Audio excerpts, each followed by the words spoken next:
Hi, welcome to the Resources Roadhouse. I'm Wally Graham and I'm at the 2019 New World Metals Conference in Perth, and I'm speaking to a couple of gentlemen. We're nice and tight on the desk here at the moment. We've got in nice and cosy, and I'm speaking with JP Vargas de la Vega and also Daniel Jimenez.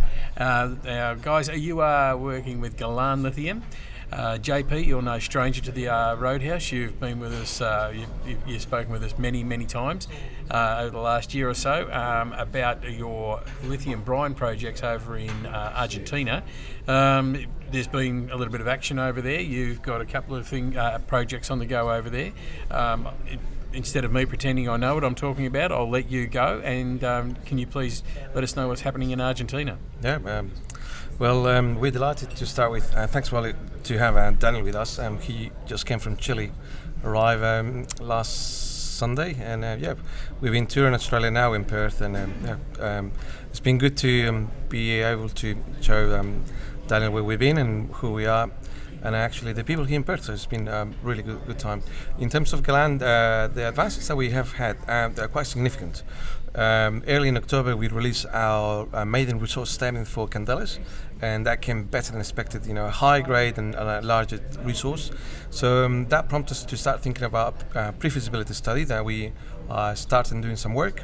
So we're just getting pretty much organized all the engineering and all this work behind the scenes and what to do and how to do it. So it's been a really busy time for us, but at the same time, we've been drilling on the western tenements. Initially, we were thinking this could be sort of like a satellite type of resources, and actually this is coming up to be better than expected. So not only we found that these have by surface expression doesn't look that big, but at the depth that we find these aquifers, it was quite significant. Not only that, and because of the depth, the thickness increased pretty much twice what we could see at Candelas, and also the grade increased on average around 20%. With a significant reduction in impurities as well. So all of this prompted us to start thinking in a different way. We sunk our second hole at granite sulfides, we did a patapilla, and with significant results again. So what we're doing at this stage is, we are waiting for SRK to come out with the conclusions, but the arrows are pointing that potentially we could have a competing project to Candelas, and which is a good thing to have. It's something we need to probably step back a couple of steps and rethink which way we're going to go. We're very excited, mate. So. All right, so that's good. So well you've got A or B, so to go and have a further exploration on. All right, so tell me, Daniel. Now, as JP was saying, you're just arrived from Chile. But you're not here just because you're a mate of JP's from over in Chile. You've actually come and joined the company. You're part of Galan Lithium now. You come with a good pedigree, having worked with SQM, I believe. So what is it that brings a fellow with such a background to work with Galan Lithium? Yeah. Well, the truth is, I'm a believer that lithium brines are the most competitive lithium resources, and that regardless of price conditions, any lithium project based on brines will see prices which are above its costs. So it will brine projects, they will always be on the low side of the cost curve. Second, Hombre Muerto is, after Salar de Atacama, the second best known brine resource today. So the chances that you have a good project within Hombre Muerto are high.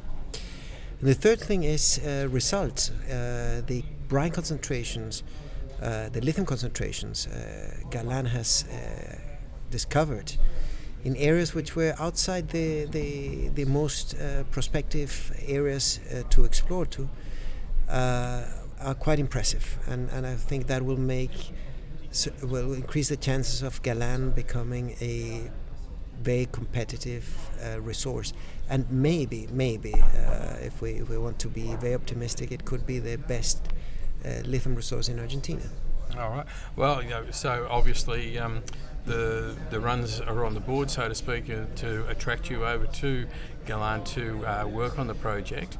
What sort of role did you have at SQM? What sort of expertise are you bringing to the company? Yeah.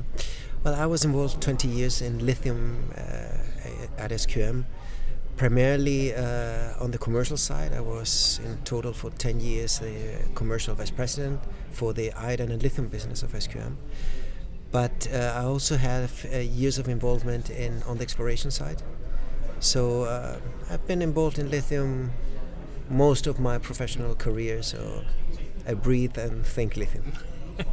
Oh, that must make for interesting conversation at home. Yeah. Okay, so JP, to have somebody like Daniel arrive on the doorstep and join the company, that's quite a feather in the bow. Yeah, absolutely. It's a strong vote of confidence. Daniel's expertise to us is help us to solidify our proposal. We have good results. We had the risk in the project. We not just it was not just an idea of exploration. We drill it, we prove it, and now we make it bigger. So things that are very important to highlight is how competitive we could be, and despite the decline on the lithium price today, the fundamentals for lithium, they're not going away. The lithium car industry is not going away, so it's increasing. So we may see ups and downs, and as Daniel pointed out, we can weather any storms once we come in online. I mean, there's a long road to get there, but we are positive that we need to do the work that we do in de-risk, do our pre-feasibility study, and strengthen our team. So the fundamentals of our difference of point with other lithium explorers or juniors out there is that we have a very solid geology with a high grade and low impurities, and also now we have strength in our team. I'd also like to include that in Chile we have Boris Caro. He was the person in charge of the expansion for Olaroz, for ore recovery. So for family reasons he have to go back to Chile, but lucky for us, he's in charge of our pre-feasibility, and so he's bringing a lot of hands-on experience in Argentina in lithium. So we're not just a bunch of people in Australia want to do something with lithium. Actually, we're doing something, and we're attracting the right people, and which I'm very pleased. Yeah. Oh, great. Well, that's augurs very well for next year. I'd assume that we will be hearing a lot more from you guys next year, and I assume that we'll probably catch up at the Explorers Conference in Fremantle in February, and I'll be looking forward to sitting down and hearing a lot more from Galan Lithium. Yeah, well, I look forward to that, and we hopefully we'll have our new resource statement by then, so fingers crossed. There you go. Brilliant. Thank you very much, gentlemen. Thank you very much. Thanks, Wally.